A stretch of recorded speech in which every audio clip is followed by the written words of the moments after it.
ayat yang ke-7 sampai dengan 17.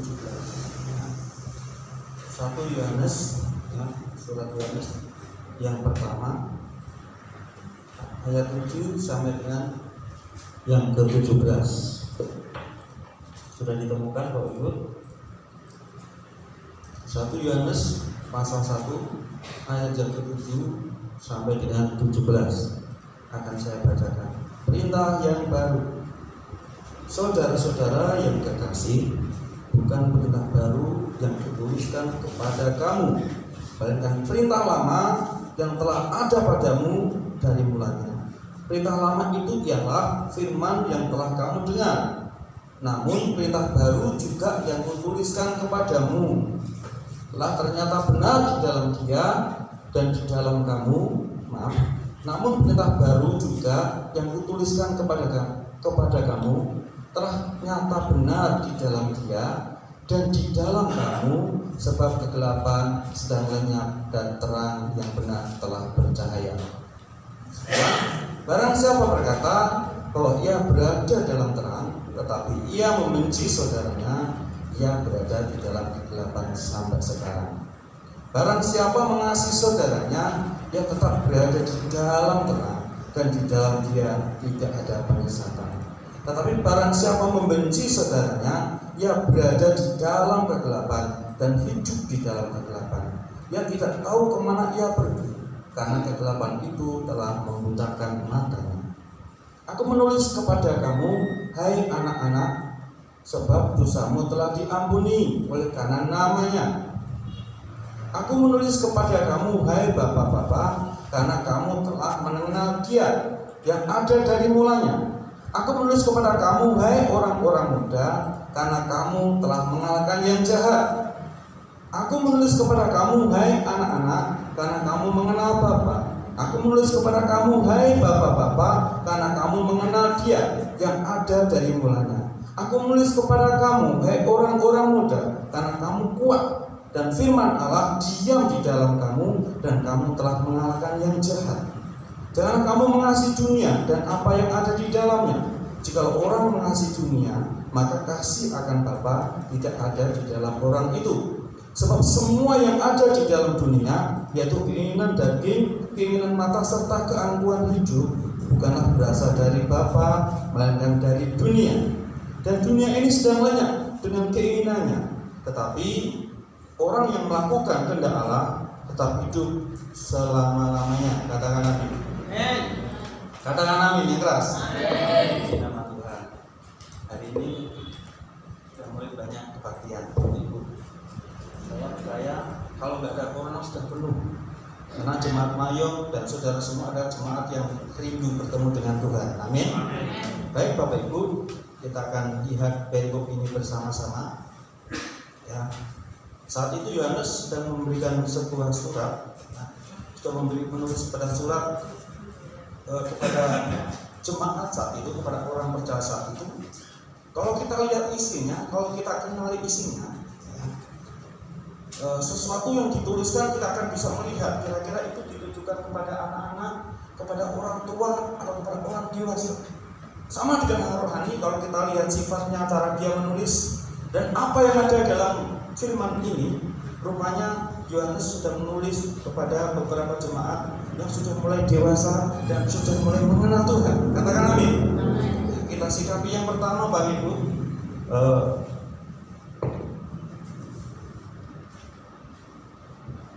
Ya, ini kita masih bicara tentang kedewasaan rohani. Ya.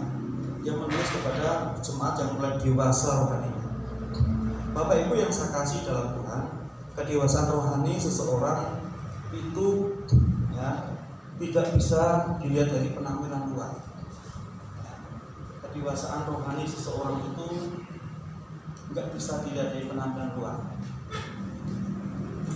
Tetapi Tuhan lebih pada menekankan bagaimana perjuangan seseorang, bagaimana cara seseorang untuk memingit hatinya, menjaga hatinya supaya tetap kudus dan berkenan di hadapan Tuhan.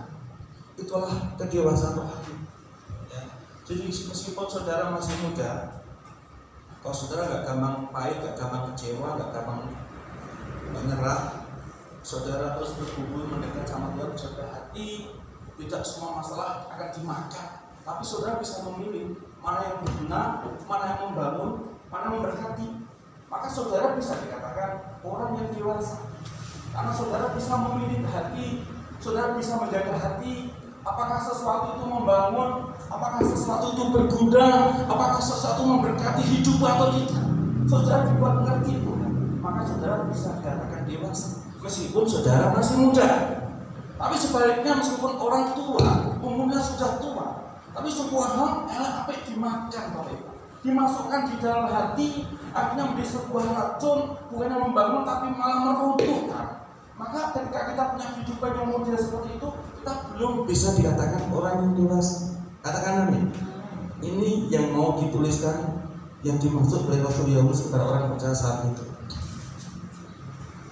Bapak Ibu yang saya kasih dalam Tuhan Yesus,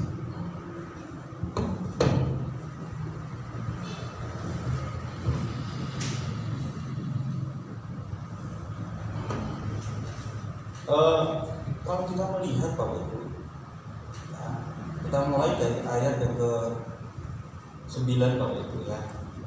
Mari kita sikapi pelan-pelan. Barang siapa berkata bahwa ia berada di dalam terang, tetapi ia membenci saudaranya, ia berada dalam kegelapan sampai sekarang.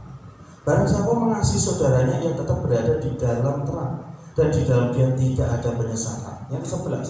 Tetapi barang siapa membenci saudaranya, ia berada di dalam kegelapan dan hidup dalam kegelapan. Ia tidak tahu kemana ia pergi, karena kegelapan itu telah membutakan mata.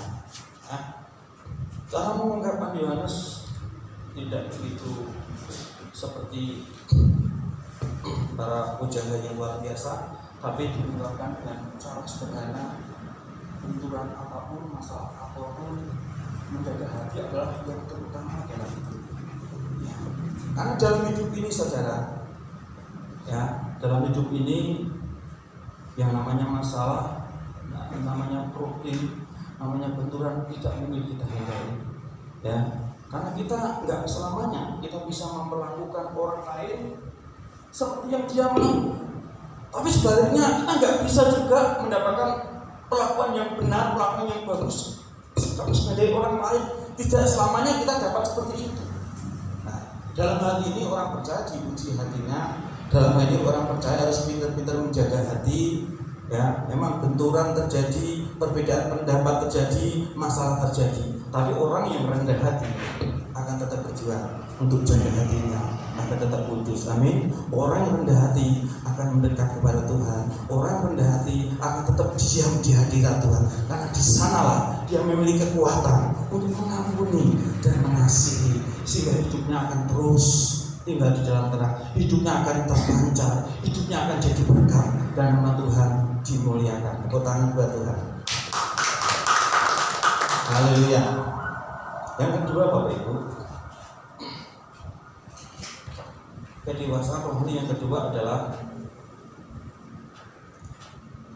kita bisa melihat orang yang dewasa itu dari cara dia menanggapi sebuah hal yang tidak baik. Kita masih anak-anak, kita masih ingat ketika teman kita ada yang mengganggu kita langsung membuat satu keputusan. Kowe tak jodoh, ora balaku meneh, aku mau kenal kowe. Jangankan ngomong, kesenggol aja Pak. Najis gitu ya. Kesenggol sedikit aja nggak mau. Yang orang nggak dewasa begitu ada perbedaan pendapat, begitu ada benturan, dia langsung mengambil satu sikap memusuhi. Artinya dia nggak punya kekuatan dan kemampuan mengalahkan yang jahat. Tapi orang yang dewasa, ketika ada benturan, tidak ada masalah, dia mencoba untuk cari solusi. Katakan amin. Dia mencoba untuk cari solusi. Dia tetap untuk tidak berubah, tetap menyapa, tetap menghormati, tetap mengasihi. Dia tidak mencoba untuk menyerang, tapi mengasihi, menghormati. Karena dia sadar dalam hidup ini mesti ada benturan. Tapi orang yang bijak, orang yang punya hati sebagai hamba, dia tahu ini waktunya untuk mengasihi dia. Ini waktunya untuk mendoakan dia, bukan waktunya untuk menyerang dia. Mendoakan dia, memberkati dia. Dia punya respon yang tepat terhadap segala sesuatu yang menyakitkan. Itu orang dewasa. Ya, Itu orang dewasa. Di sini dikatakan bahwa orang yang kuat bukanlah orang yang mendoakan orang mengusir setan 1.000, 200, 500 gitu. Orang yang kuat bukanlah orang yang tidak pernah sakit hati, tidak pernah kecewa sama sekali. Tapi Rasul Paulus mengatakan orang yang kuat di sini dikatakan adalah orang yang bisa mengalahkan yang jahat dengan kebaikan. Luar biasa kan? Ini cara pandang Tuhan. Ini perspektif Tuhan yang diajarkan Yohanes untuk diberikan kepada jemaat saat itu. Jadi kalau hari ini Bapak Ibu, saudara ambil keputusan yang kuat bahwa aku anak Tuhan, aku anak terang. Masuk disakiti saja aku mundur, masuk disakiti saja aku ngambek, mau dihidupkan saja aku mundur. Dan sebaliknya kita ambil satu langkah yang baik, kita ambil langkah yang benar, diam di hadirat Tuhan, sujud menyembah dengan kekuatan kita. Aku sudah berjanji sama Tuhan, aku anak-anak Allah. Aku gak akan membalas sedikit pun, sekalipun dia menyakiti aku dan menghancurkan aku. Aku memberikan respon yang baik karena aku anak-anak Allah. Ini luar biasa. Luar biasa Bapak Ibu. Jadi orang yang dewasa adalah orang yang mampu membalas kejahatan dengan kebaikan. Dia nggak mau dipengaruhi dan semua yang jahat dan semua yang kotor, karena dia tahu ketika hatinya menjadi buruk, ketika hatinya tidak baik, semua yang dilakukan menjadi tidak baik. Karena hidup ini adalah ditentukan dengan hati. Katakan amin. Kalau orang itu menjaga hati, maka kita bisa lihat orang yang dewasa. Amin. Orang dewasa, orang yang pintar menjaga hati, pasti dia orang itu dekat sama Tuhan. Orang yang pintar menjaga hati, dia adalah orang yang kenal Tuhan. Kalau orang nggak mau menjaga hati, dia belum kenal sama Tuhan. Karena dia tahu, disinilah letak kita mesra dengan Tuhan. Di sini kita letaknya, kita bisa bermesraan dengan Tuhan atau tidak, letaknya ada di sini. Ada di hati. Kita nyambung dengan Tuhan, kita connect dengan Tuhan, kita intim dengan Tuhan, kita berkenan di hadapan Tuhan. Letaknya di sini. Makanya Daud bicara, Tuhan di dalam hatiku aku menyimpan janjimu, supaya aku jangan buat dosa kepadamu. Firman-Mu menjadi pelita bagi kakiku dan terang bagi jalanku. Daud dalam menjaga hati untuk berjuang mati-matian, berjuang luar biasa. Dia nggak mau duduk dalam kumpulan penyemooh, dia nggak mau berdiri di jalan orang berdosa, dia nggak mau berkumpul dengan nggak terima dengan nasihat orang fasik, karena dia di sana tidak menemukan damai, dia tidak menemukan jalan keluar, dia tidak menemukan solusi yang baik, tapi di sana dia hanya menemukan sebuah penyesatan. Tapi dia di hadirat Tuhan merenungkan firman Tuhan siang dan malam. Daud menemukan hatinya tetap fresh, hatinya tetap bersih. Kapan dia menyembah Tuhan, hadirat Tuhan turun. Kapan dia connect dengan Tuhan, nyambung dan terus nyambung. Orang yang dewasa rohani, dia tahu ini lebih mahal daripada apapun. Amin. Saudara cantik, tinggi, besar, ganteng, kaya. Kalau saudara nggak pernah connect dengan Tuhan, nggak pernah nyambung dengan Tuhan hatimu, saudara akan hidup saudara gagal. Amin. Kita memiliki kehidupan yang sederhana, makan sederhana, rumah sederhana, enggak masalah. Kita digembalakan dengan gereja yang sederhana, tapi final kekristenan adalah adakah setiap waktu hati kita connect dan nyambung dengan Tuhan? Amin. Kalau hati kita connect dan nyambung dengan Tuhan, sebenarnya kita sudah memiliki sumber kehidupan. Amin. Mari saudara-saudara yang saya kasih dalam Kristus Yesus, hari ini yang paling Tuhan lihat adalah bagaimana kita memilih hati dan menjaga hati kita akan tetap kudus dan berkenan di hadapan Tuhan. Saya punya rumah yang cukup besar, tapi puji Tuhan, saya punya istri yang suka menjaga kebersihan. Tidak pernah rumah saya kotor banget gitu ya. Kotor sedikit sapu, kotor sedikit sapu. Orang saya buang sampah sembarangan, istri saya marah. Ayo, sudah besar, ayo dibuang yang benar pada tempatnya. Langsung ditegur, langsung dimarahi. Ayo disiplinkan, ayo jaga kebersihan bersama-sama. Kotor sedikit disapu, dipel, sehingga lantainya menjadi cemerlang, menjadi wangi. Buat tiduran enak, buat nonton TV enak, buat baca buku enak, buat nyantai enak, Bapak. Itu kalau hati kita, ya. Kalau kita punya hati, kita berjuang lebih daripada itu. Kita berjuang dengan sungguh-sungguh bagaimana sih supaya nggak ada yang nggak membenci siapapun. Hatiku netral, hatiku murni, hatiku kudus. Aku nggak mau membenci siapapun. Kalau ada yang berdosa akan aku ampuni. Karena saya tahu hal ini membuat aku dekat sama Tuhan. Kalau kedewasaan ini dimiliki orang Kristen dan orang-orang percaya, yang namanya keintiman dengan Tuhan itu sesuatu yang bisa kita raih. Katakan amin. Kalau hal ini dimengerti, kalau saudara matang dalam hal ini orang-orang percaya, saudara akan berkenan di hadapan Tuhan. Enggak usah ngotot berkenan di hadapan Tuhan. Kalau saudara pintar jaga hati dengan sungguh-sungguh, maka semua yang kita lakukan akan berkenan di hadapan Tuhan. Katakan amin. Luar biasa. Bapak Ibu yang saya kasih dalam Kristus Yesus, kita punya Allah yang luar biasa. Kedewasaan yang ketiga Bapak Ibu, yaitu kita baca dalam ayat 15 sampai 17. Janganlah kamu mengasihi dunia dan apa yang ada di dalamnya. Jika orang mengasihi dunia, maka kasih akan Bapa tidak ada dalam orang. Bapak Ibu, Yesus selalu mengatakan bahwa dia ngomong bahwa kamu nggak bisa mengabdi pada dua Tuhan. Kamu nggak bisa mengabdi pada uang, pada mamon, dan kamu mengabdi pada Tuhan. Kamu harus pilih salah satu. Sama dalam hidup ini, ketika hati kita hanya dipenuhi dengan hal-hal duniawi, hati kita hanya dipenuhi dengan agenda untuk menyenangkan diri sendiri, memuaskan diri sendiri. Pada dasarnya kita nggak pernah berpikir bagaimana menyenangkan Tuhan, bagaimana berkenan di hadapan Tuhan. Maka dalam hidup ini Bapak, orang yang dewasa rohani itu seperti yang Tuhan katakan, dia mau belajar memasukkan hati dan jiwanya hal-hal yang kekal, hal yang kudus. Dia merindukan, dia mempersiapkan diri dengan benar. Dia menyadari saya nggak bisa hidup kudus, saya nggak bisa memikul salib, menyangkal diri dengan benar tanpa duduk di kaki Tuhan. Dia akan membuat prioritas utama dalam hidupnya bahwa doa adalah satu-satunya yang bisa melakukan kegiatan. Maka dia tahu mengatur waktunya dengan baik. Jam berapa dia doa, jam berapa dia berdoa dan menjaga-jaga, dilakukan dengan sungguh-sungguh setiap hari dengan ketekunan. Dan itu membuat hidup kita berubah dan diubahkan Tuhan. Amin.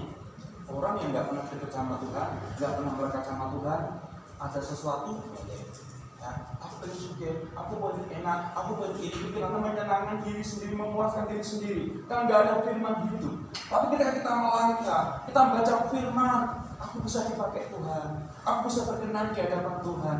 Timbul sebuah kerinduan yang baru. Dia mengejar hal-hal yang kudus, dia mengejar kedekatan dengan Tuhan, dia mengejar keintiman dengan Tuhan. Kemudian dia melihat hatinya diubahkan. Kok aku sekarang nggak berdoa dan bisa ya? Aku yang nggak berdoa nggak bisa tidur ya. Aku yang nggak berdoa sepanjang hari itu marah-marah ya. Aku nggak, kalau nggak berdoa langkah aku nggak ada yang bagus. Akhirnya dia punya kesimpulan, oh aku nggak bisa hidup tanpa Tuhan. Di dalam pekerjaan, di dalam perobatan, aku butuh penyertaan-Mu Tuhan. Aku butuh pimpinanmu Roh Kudus. Buat aku dewasa, buat aku mulai mengejar hal yang kekal yang daripadamu. Aku mau melihat aku berkenan di hadapan Tuhan. Aku mau melihat kok Engkau mengasihiku, mau menuntut langkahku Tuhan. Sehingga semakin hari semakin dewasa, semakin hari semakin pintar jaga hati, semakin hari semakin dekat sama Tuhan. Sehingga perkataan saudara, tindakan saudara, tingkah laku saudara semakin manis dan berkenan di hadapan, jadi berkat banyak orang. Amin. Puji Tuhan, kita berdiri, kita berdoa.